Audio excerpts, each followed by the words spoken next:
Ciao amici, ben ritrovati. Oggi un inchiostro un po' particolare, un inchiostro di un'azienda rinomata, conosciutissima, che è Noodler. Questo inchiostro è il 54esimo Massachusetts. Un inchiostro un po' particolare perché? Perché la tinta è una bella tinta, delicata e comunque con un colore tutto suo, a patto di riuscire ad utilizzarlo al meglio, perché senza le dovute precauzioni, senza diciamo le istruzioni d'uso, potrebbe rivelarsi come un inchiostro che, beh, insomma, non è che ci faccia impazzire.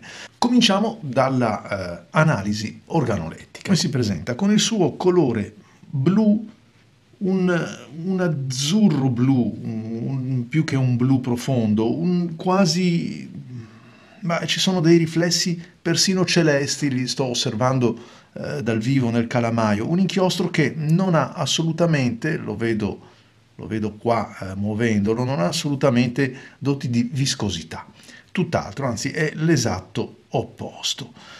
Non ha nemmeno una particolare fittezza osservandolo sempre nel calamaio, però insomma quello che ci interessa è poi vedere come scrive. Diciamo che visto così si percepisce una bella tinta, perché è una bella tinta, ma non ci dà molti altri elementi se non quello che deve essere un inchiostro abbastanza liquido, nel senso di non viscoso, quindi con una densità rispetto al pigmento che contiene è un po' diversa da tanti altri.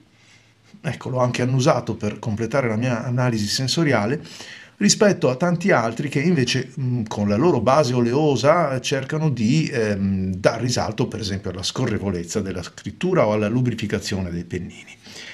L'olfatto ci dice che ha un caratteristico odore di inchiostro, ecco, non è inodore come altri prodotti o altri brand, ma andiamo a vedere davvero come si comporta, non prima però di avervi, vediamo se riesco a mostrarvelo bene, se no vi metto una foto, fatto vedere com'è quando lo apriamo. Innanzitutto le solite avvertenze, quando aprite questi noodle ricordatevi che sono riempiti fino all'orlo, quindi non inclinateli, non maneggiateli come aprendoli così o cosà, perché il tappo fa rovesciare immediatamente l'inchiostro.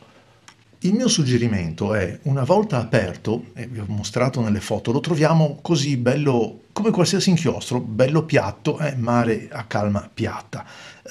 Ma se andassimo ad intingere così, potremmo ritrovarci là, intingere o attingere l'inchiostro in questa maniera, potremmo avere la brutta sorpresa di trovare un inchiostro molto scialbo, molto sbiadito. E allora, tappato bene, ma proprio bene, andiamo a mescolarlo. Sentite che a questo punto non si sente nemmeno più l'inchiostro che scuote. Perché? Perché si sono già formate tantissime bollicine, ora vado ad aprirlo e poi ve lo fotografo anche. Eccolo qua, un po' come negli sketch ink di Röhringen Cleaner. Adesso però non possiamo, nella stessa maniera, andare ad attingere. Dobbiamo che cosa? Andare ad abbattere le bollicine. Prendendo un materiale inerte, io prendo il manico, l'impugnatura del mio pennino in vetro, perché l'ho pulito un po' dal grasso delle dita.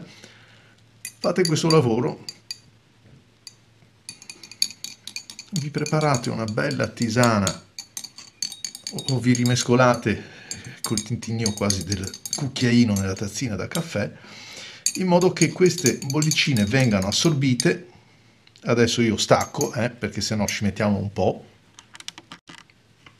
Pensate che io avevo quasi abbandonato l'idea di utilizzare questo inchiostro finché proprio un iscritto al canale, mi spiace non ricordare chi, mi ha detto: Marco, ma hai mai provato a fare? E quindi grazie del consiglio, effettivamente è proprio una carta vincente che non avevo preso in considerazione. A chi dice che non è un inchiostro coprente eccetera, guardate il pennino, guardate come si è attaccato al vetro del pennino.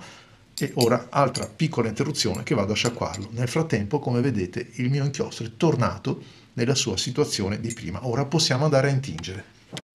Ok, ho caricato vediamo se siamo inquadrati, il converter della Lamy e voglio proprio sperimentarlo su un pennino molto largo, che è uno di quelli che normalmente crea delle problematicità con questo tipo di inchiostro, perché diventa molto sbiadito. vado un attimo a togliere. Intanto vedete il pennino, questo è il bello del vetro, basta una sciacquata ma velocissima. Ok, guardate anche come si è attaccato qua. Bene, siamo pronti allora per fare la prova di questo inchiostro e cominciamo proprio dalla carta Rhodia. Ok, Ink Noodler 54esimo. Massachusetts. Questo è l'inchiostro su una Lamy All Star con il suo bel pennino, mettiamo proprio perpendicolare, pennino 1.5, quindi potremmo chiamarlo un bel corsivo. Usato così è proprio, eccolo qua, vedete che la fittezza dell'inchiostro è certamente diversa da quando, capita spesso, lo intingiamo oppure lo carichiamo soltanto dal calamaio senza fargli questa procedura. Invece diventa molto più fitto, molto più omogeneo anche nella copertura. Ovviamente vedete che basta un attimo, messo giù si asciuga subito, su questa carta fa anche prima, è molto bagnato. Certo non è quell'inchiostro che potremmo definire vibrante, un colore acceso come, che so, l'indaco, il magenta, il rosso più sfrenato, certi verdi, no, però ha un suo che, soprattutto con i pennini fini, a me piace parecchio perché emerge questa sua tinta che vedo che ricorda anche altri inchiostri, non è certamente l'unico in questo senso, però non è affatto male. Allora, intanto andiamo ad analizzare un pochettino quello che abbiamo davanti. Un inchiostro che ci dà una copertura, come vedete, molto omogenea, non presenta shading, non presenta sfumature, il suo colore, la sua tinta primaria è un celeste, un blu molto desaturato perché si spinge molto verso il grigio, potremmo dire, se vogliamo, anche un blu molto desaturato e arricchito di luminosità, e in questo caso diventa sempre un colore che si spinge verso il grigio, questo quantomeno con un pennino un po' largo, 1.5, cioè calligrafico. Andando ad osservare un'altra carta, prima fatemi vedere se tanta abbondanza passa dall'altra parte del foglio. No, non passa, però è evidente, cioè non ha passato il foglio neanche qui in concomitanza di questo punto dove mi sono fermato più di altri. Non passa il foglio, però come vedete diventa difficilmente utilizzabile perché anche rovesciato, insomma, ci fa vedere chiaramente quello che abbiamo scritto. Però teniamo presente che l'ho fatto con un pennino 1,5 e questo significa aver messo tanto inchiostro nel minuto secondo. Provo, solo per amor di prova, provo a fare vediamo se mi scrive in maniera sottilissima. Così resta sempre prova Lamy Ink.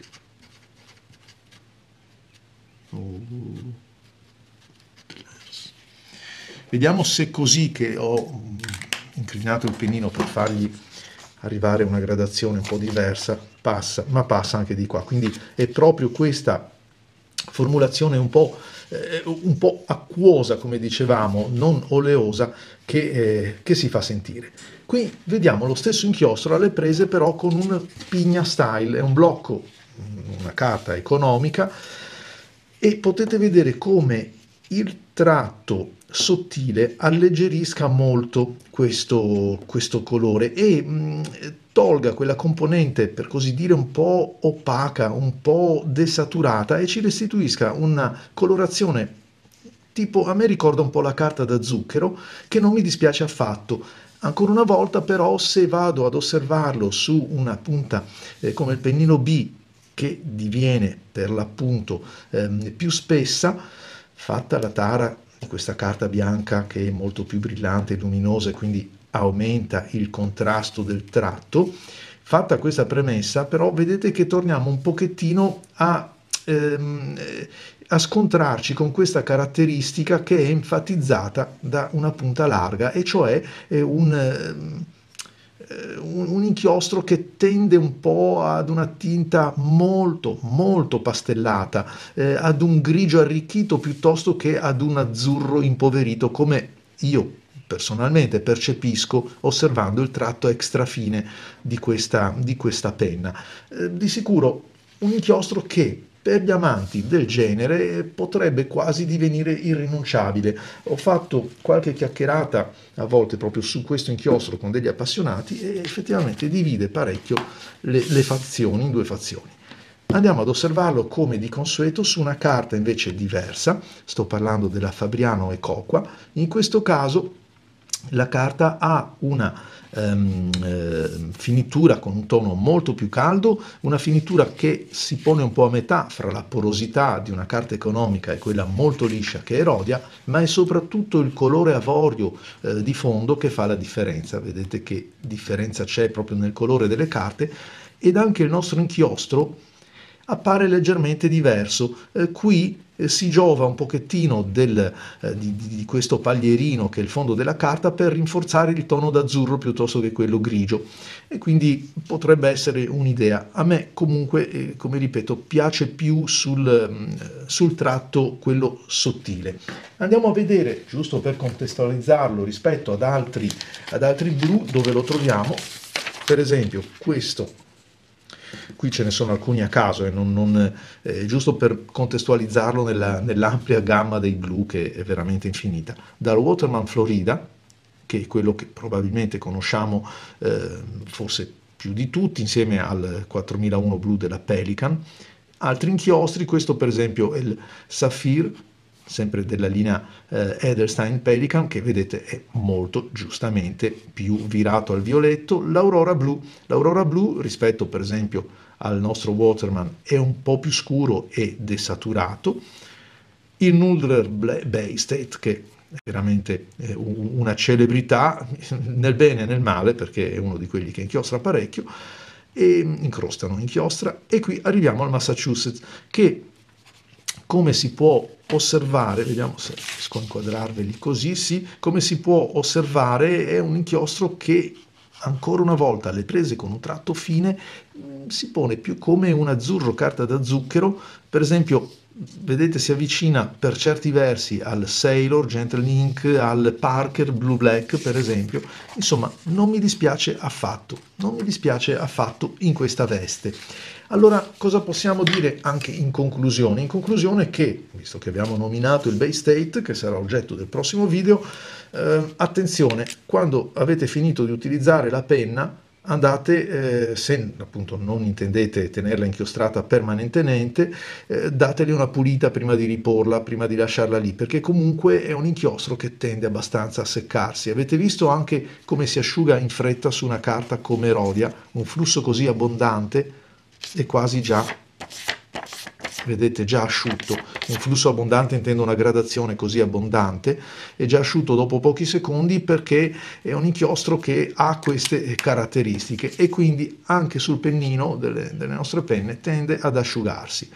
Allora vi faccio vedere, sempre nei miei riferimenti che mi faccio nel corso delle mie ricerche, il Noodles Massachusetts senza l'agitazione ha questo colore qua, un colore sbiadito, un colore, un azzurro, ma che dico pastellato, molto più che pastellato, evanescente. Invece guardate come è quando gli facciamo quel procedimento che vi ho mostrato. Quindi mi raccomando, sono due inchiostri diversi. Un'altra raccomandazione è questa: se avete appena pulito il vostro conduttore, il vostro pennino, lasciate che si asciughi bene, perché è un inchiostro di quelli molto sensibili all'acqua e quindi va asciugato a dovere tutto il complesso della stilografica. Grazie a tutti amici, vi aspetto ai prossimi video. Ciao!